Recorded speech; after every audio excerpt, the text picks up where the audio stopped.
আমরা কেদারনাথ থেকে গৌরীকুণ্ড হয়ে সোনপ্রয়াগে পৌঁছে গেলাম। সামনে কেদারনাথ থেকে মন্দাকিনী এবং বাসুকীতাল থেকে বাসুকী গঙ্গা বা সোনগঙ্গা এখানে এসে মিলিত হয়েছে।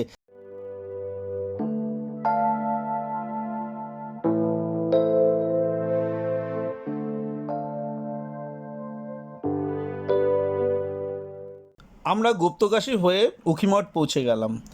আজ উখিমঠে রাত্রিবাস।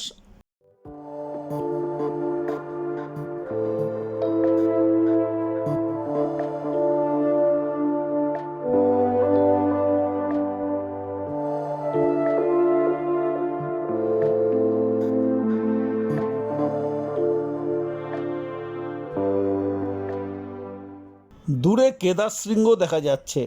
পঞ্চকেদার যাত্রীদের উখিমঠ হয়ে মদমহেশ্বর ও তুঙ্গনাথ দর্শন করা সুবিধা। উত্তরাখণ্ডের অতি পরিচিত নাম উখিমঠ। রুদ্রপ্রয়াগ জেলার তহসিল শহর। প্রাচীন নাম শোনিতপুর।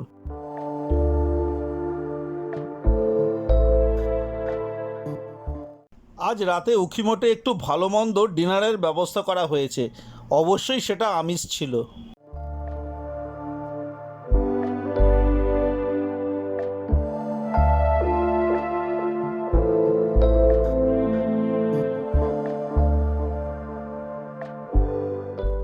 আজ ছিল পূর্ণিমা। দূরে রাতের আলোয় ঝলমল করছে গুপ্তকাশী।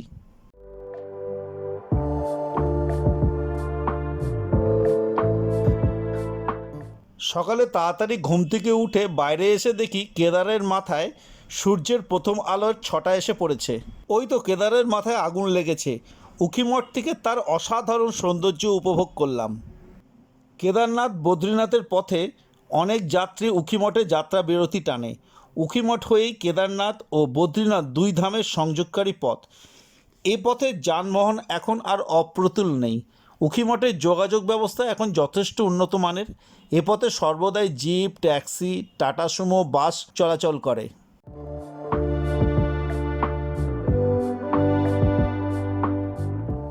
সকালবেলায় দেখতে গেলাম ওঙ্কারেশ্বর মন্দির, আমাদের হোটেলের একদম পাশেই। মন্দিরটির ভৌগোলিক অবস্থান অসাধারণ।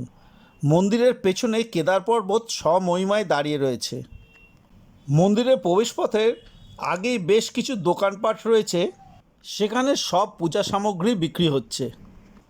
বানাসুর ছিলেন বলিরাজের জ্যেষ্ঠ পুত্র, শঙ্কর ভগবানের পরম ভক্ত। তার রাজধানী ছিল শোনিতপুর। পরবর্তীকালে রাজকন্যা উষার নামানুসারে রাজধানীর নাম হয় উষামঠ, আরও পরে নাম হয় উখিমঠ। উখিমঠের সন্নিকটে বানরাজাদের নামানুসারে বানাসু গ্রাম এখনও বর্তমান। উখিমঠের প্রধান আকর্ষণ ওঙ্কারেশ্বর মন্দির, উষা ও অনিরুদ্ধের স্মৃতি বিজড়িত মন্দির, পঞ্চকেদারের শিলামূর্তি, ভৈরবনাথজি ও ভোলেশ্বর মহাদেবের শিলামূর্তিও এখানে দেখা যায়। কেদারনাথজি ও মদমহেশ্বরজির শীতকালীন আবাসন উখিমঠ। উখিমঠের মন্দিরের দোতলায় একটি ঘরে কেদারনাথজির স্থায়ী গদি। এই গদিকে কেদারনাথের গদি বলা হয়। প্রতি বছর কেদারনাথের ডুলিযাত্রার পর মদমহেশ্বরের ডুলিযাত্রা অনুষ্ঠান হয়ে থাকে এই মন্দির থেকে। আমরা উখিমঠ থেকে বেরিয়ে পড়লাম বদ্রীনাথের উদ্দেশ্যে। আমাদের যাত্রাপথ চোপতা, মণ্ডল, গোপেশ্বর, চামলি, যোশীমঠ হয়ে বদ্রীনাথ।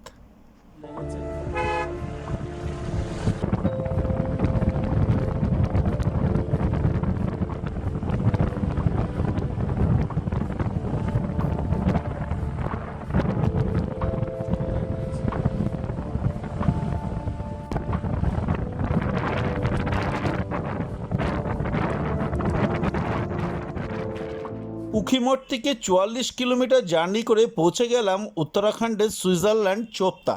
গাড়োয়াল হিমালয়ের কোলে ২৫৫৫ মিটার উচ্চতায় হিমালয়ের কোলে এক অনিন্দ সুন্দর উপত্যকা হলো চোপতা। বসন্তে গোলাপি রডোডেনড্রন আর শীতে বরফে আচ্ছাদিত ওই অঞ্চলের সৌন্দর্য সুইজারল্যান্ডের সঙ্গে তুলনীয়। সমগ্র উপত্যকা কেদারনাথ ওয়াইল্ড লাইফ স্যাংচুয়ারির অন্তর্গত। হিমালয়ান মোনাল দেখার জন্য চোপতা এক আদর্শ স্থান। চোপতাকে উত্তরাখণ্ডের সুইজারল্যান্ডও বলা হয়ে থাকে।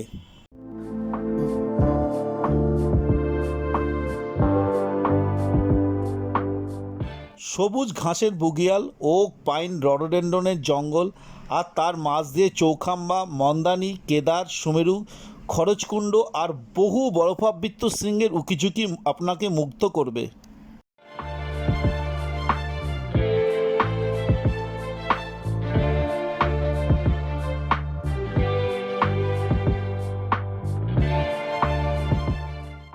যেহেতু এখানে বহু পাখিপ্রিয় মানুষ বার্ডিংয়ের জন্য আসে সারা বছরে, তাই বহু রিসোর্ট গড়ে উঠেছে, যদিও সব রিসোর্টই টেন্ট দ্বারা গঠিত। এখানে টেন্টেও থাকা যায়। এখানে বেশ কিছু হোটেল আছে। তুঙ্গনাথ যাত্রাকালে বহু মানুষ এখানে একটা রাত এসে থাকে।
কেউ যদি চোপতা আসতে চান ফ্লাইটে, তবে দেরাদুন হয়ে আসতে হবে, দূরত্ব 223 কিলোমিটার।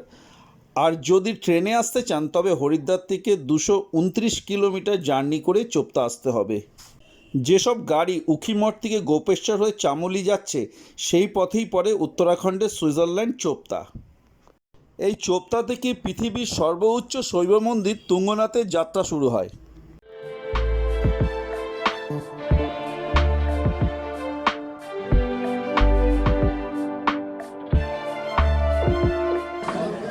আমরা এখন চোপতার বানিয়াকুণ্ডে আছি। বানিয়াকুণ্ডে আমরা দাঁড়ালাম ব্রেকফাস্ট করবার জন্য। সামনেই হনুমান মন্দির। এই চোপতা বিখ্যাত মোনাল পাখির জন্য। উপরে মোনাল দেখা যায়। এখান থেকে ম্যাক্সিমাম লোকেরা সব বার্ডিং করতে আসে।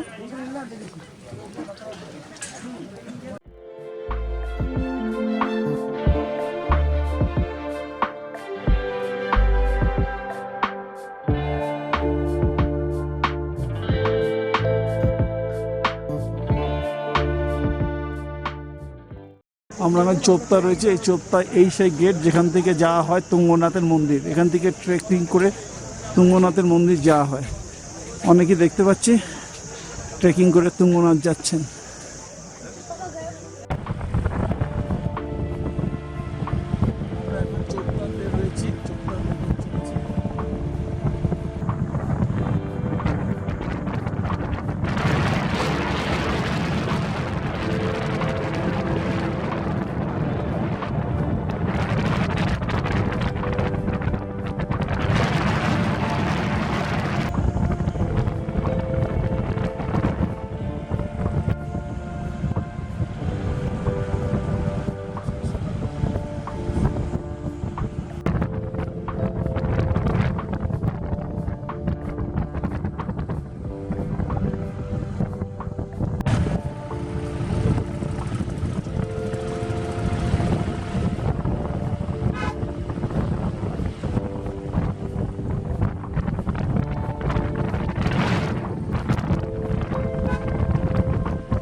আমরা মণ্ডল হয়ে গোপেশ্বর পৌঁছে গেলাম।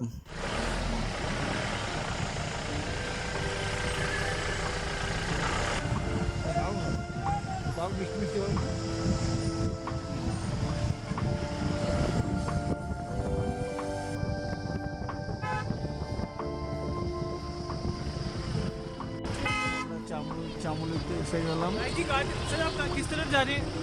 চামুলিতে এসে গেলাম। অলকানন্দাকে ক্রস করে পৌঁছে গেলাম চামুলি। চামুলি থেকে একটা রাস্তা শ্রীনগর হয়ে হরিদ্বার চলে গিয়েছে, ঠিক তার উল্টো দিকে আমরা চলেছি যোশীমঠের দিকে।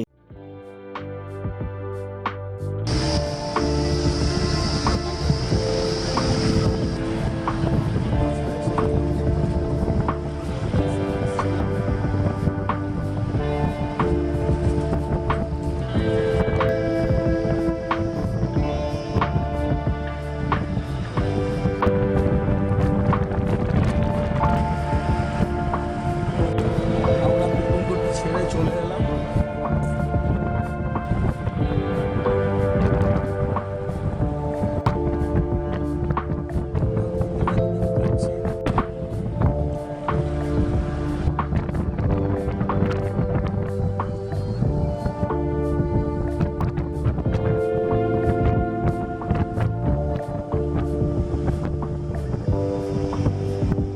চলেছি বদ্রীনাথের পথে, যোশীমঠে হয়ে।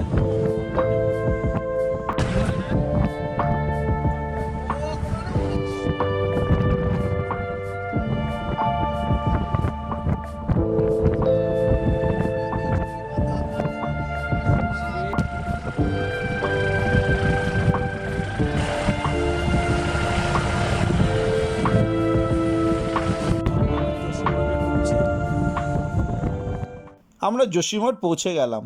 হিমালয় প্রিয় মানুষের নিকট যোশীমঠের অবদান তুলনাহীন।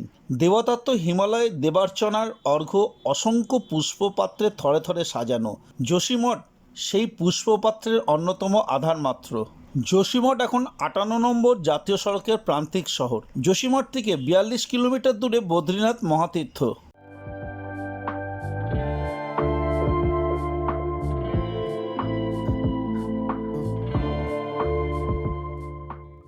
যোশীমঠ বদ্রিকাশ্রমের প্রবেশদ্বার, জগৎগুরু শঙ্করাচার্যের সাধনপীঠ। আকাশে বাতাসে আধ্যাত্ম সুরভি, প্রতিটি ধূলিকণায় সাধু মহাত্মা তীর্থযাত্রী পর্যটক ও অভিযাত্রীর চরণস্পর্শে পবিত্র প্রাণময় এই যোশীমঠ। প্রতি বছর হাজার হাজার যাত্রী বদ্রীনাথের পথে যোশীমঠের মাটি স্পর্শ করেন। দুর্ভাগ্যবশত আদিগুরু শঙ্করাচার্যের প্রতি এদের তেমন আগ্রহ দেখা যায় না।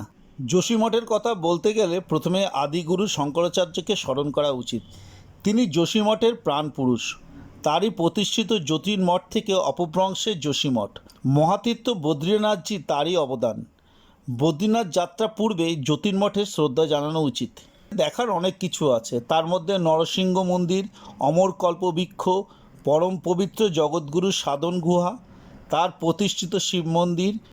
যোশীমঠে নরসিংহ মন্দির ও দুর্গা মন্দির খুবই আকর্ষণীয়। রাজতরঙ্গিনী থেকে জানা যায় 8ম শতাব্দীতে কাশ্মীরের শাসনকর্তা ছিলেন রাজা ললিতাদিত্য। তিনি দিগ্বিজয়ে বেরিয়ে হিমালয়ে আসেন। যোশীমঠে নরসিংহ মন্দির তারই প্রতিষ্ঠা। নরসিংহ মন্দির বাবা বদ্রীনাথজির শীতকালীন আবাসন। যোশীমঠে থাকার কোনো সমস্যা নেই। বাসস্ট্যান্ডের ঠিক ওপরে গাড়োয়াল মণ্ডল বিকাশ নিগমের সুসজ্জিত ট্যুরিস্ট রেস্ট হাউস, উত্তরাঞ্চল সরকারের ট্যুরিস্ট বাংলো, কালীকমলি ধর্মশালা, গুরুদ্বারা, হোটেল নন্দাদেবী, জ্যোতির্মঠের সুসজ্জিত গেস্ট হাউস, এছাড়া অসংখ্য হোটেল ও লজ পাবেন এই যোশীমঠে। হরিদ্বার থেকে যোশীমঠের দূরত্ব 270 কিলোমিটার। পথ প্রশস্ত সুন্দর, পথের সৌন্দর্য অসাধারণ। পথের সাথে হিমালয় কন্যা অলকানন্দা, পথে দেবপ্রয়াগ, রুদ্রপ্রয়াগ, কর্ণপ্রয়াগ, নন্দপ্রয়াগের সান্নিধ্য পাবেন। যোশীমঠ পেরিয়ে বদ্রীনাথের পথে বিষ্ণুপ্রয়াগ।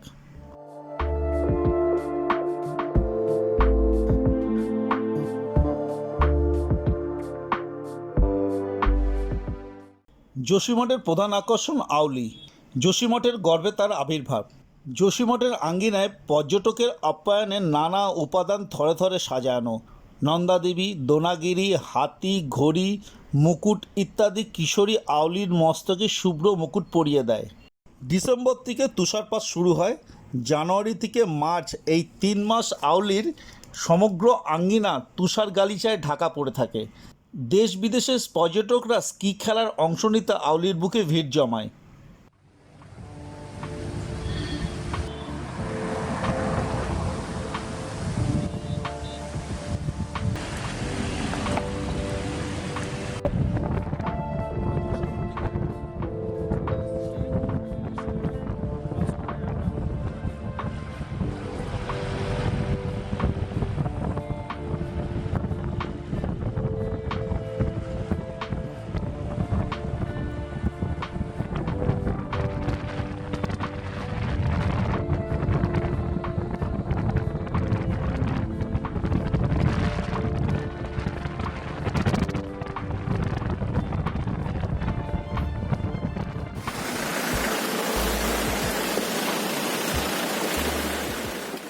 আমরা গোবিন্দঘাট হয়ে লাম্বারঘাট পৌঁছে গেলাম। সামনেই ল্যান্ডস্লাইড হয়ে যাওয়ার জন্য খুব সাবধানে গাড়ি যাতায়াত করছে। যোশীমঠ থেকে বদ্রীনাথ যাওয়ার রাস্তায় এই লাম্বারঘাট জায়গাটা সবচেয়ে বিপজ্জনক জায়গা। প্রত্যেক বছর এখানটা একটা না একটা কিছু অ্যাক্সিডেন্ট হবেই। শুধু তাই নয়, ওপর থেকে বড় বড় পাথর গড়িয়ে নিচে গাড়ির ওপর পড়ে, তাই প্রত্যেক গাড়ি একটা দূরত্ব বজায় রেখে যাতায়াত করে এই জায়গাটা। বর্তমানে নিচে অলকানন্দার পাশ দিয়ে নতুন রাস্তা তৈরি হচ্ছে।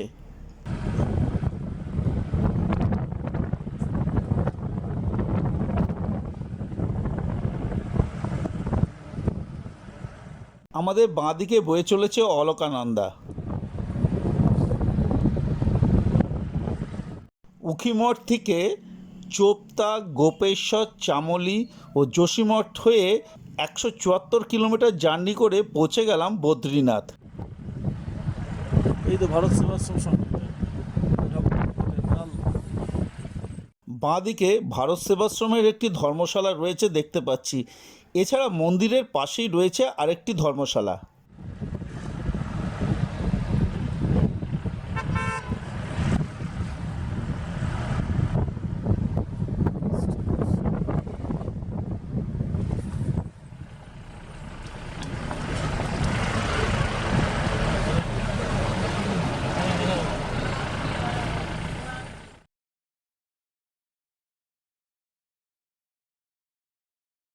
আমরা পৌঁছে গেলাম আমাদের হোটেল গোবিন্দ প্যালেসে। খুব ভালো হোটেল, একেবারে রাস্তার উপরে। হোটেল থেকে মন্দিরের দূরত্ব মাত্র 600 মিটার। হোটেল থেকে নীলকণ্ঠ পর্বতের দৃশ্য অসাধারণ।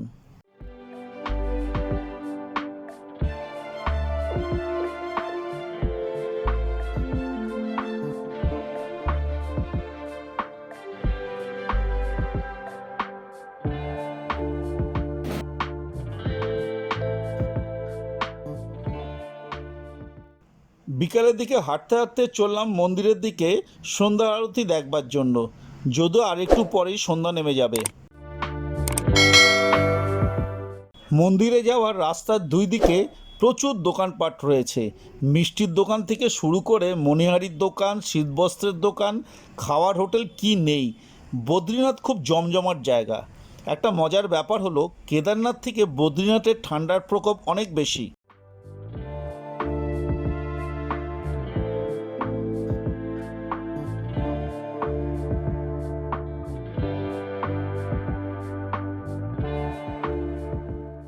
মন্দিরে প্রবেশের পথের আগে দুই দিকে শুধু মণিহারি ও দেবদেবীর মূর্তি ও ফটোর দোকান দেখতে পাচ্ছি।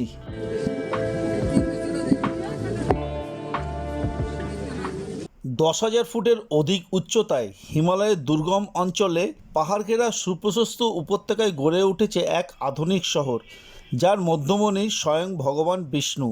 ঋষিকেশ থেকে কম বেশি 300 কিলোমিটার দূরত্বে অলকানন্দার তীরে হিমালয়ের দেবালয়ের আকর্ষণ বিশ্বজোড়া। 4 ধামের অন্যতম মহাতীর্থ বদ্রীনাথজি, উচ্চতা 10,013 ফুট।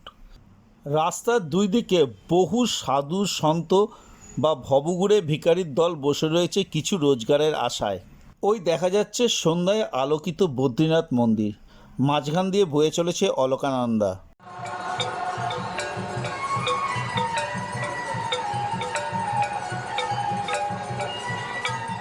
বদ্রীনাথের সন্ধ্যারতি দেখবার আশায় মন্দিরাঙ্গিনায় এসে উপস্থিত হলাম।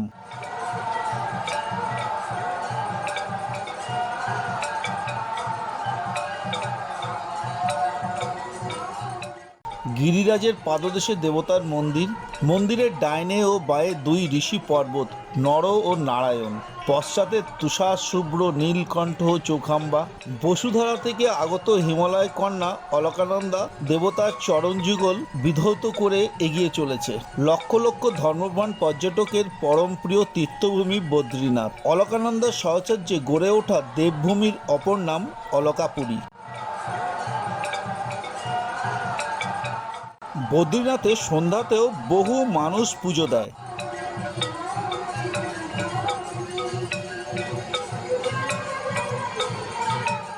মন্দিরের দেবতা অনিন্দ্য সুন্দর নারায়ণ মূর্তি। দেবতার সর্বাঙ্গে স্বর্ণালঙ্কারে ভূষিত। 4 প্রহরে দেবতার পূজা ও আরতি হয়। ব্রহ্ম মুহূর্তে মন্দিরের দ্বার উন্মুক্ত হয়।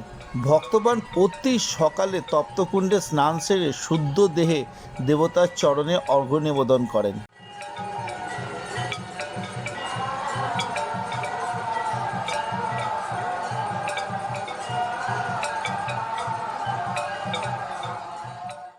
প্রকৃতি উজাড় করে ঢেলে দিয়েছে তার হৃদয়ের সকল ঐশ্বর্য। বিজ্ঞান ও প্রযুক্তি যৌথভাবে বদ্রীনাথকে সাজিয়েছে। অরণ্য, পাহাড়, নদী, ঝর্ণা, অট্টালিকা সব কিছুর সমন্বয় ঘটেছে বদ্রীনাথে। হিমালয়ের নির্জনতা আর বদ্রীনাথে নেই। আধুনিককালের আনন্দ, উল্লাস ও সঙ্গীতে বদ্রীনাথ সর্বদাই মুখরিত।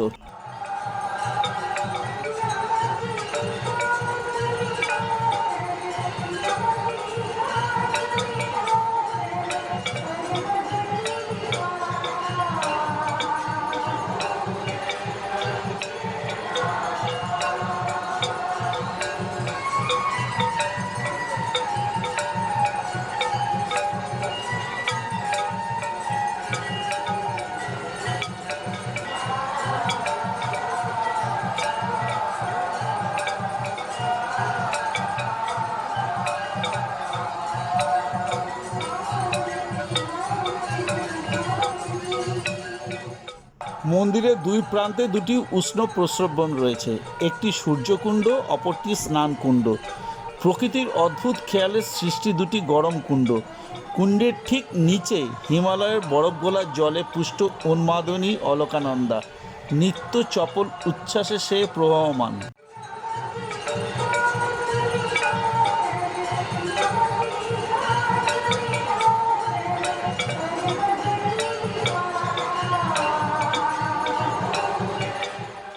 বর্তমানে পথঘাটের প্রভূত উন্নতি হওয়ায় বদ্রীনাথ যাওয়ার কোনো অসুবিধা নেই।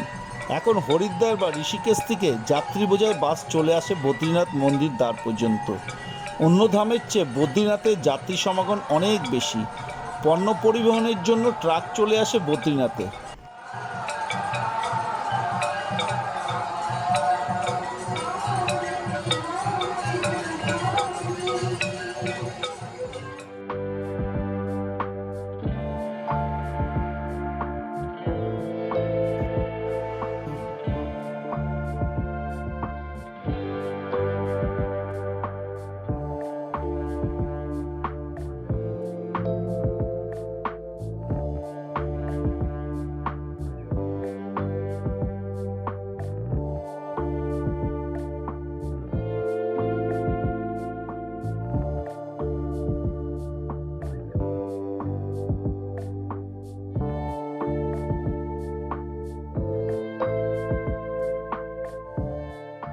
যদি চ্যানেলটা সাবস্ক্রাইব না করে থাকেন অবশ্যই সাবস্ক্রাইব করে বেল আইকনটি প্রেস করে দেবেন। এতে নতুন নতুন ভিডিওর নোটিফিকেশান আপনার কাছে চলে যাবে। অবশ্যই একটা লাইক পারলে করে দেবেন। ধন্যবাদ।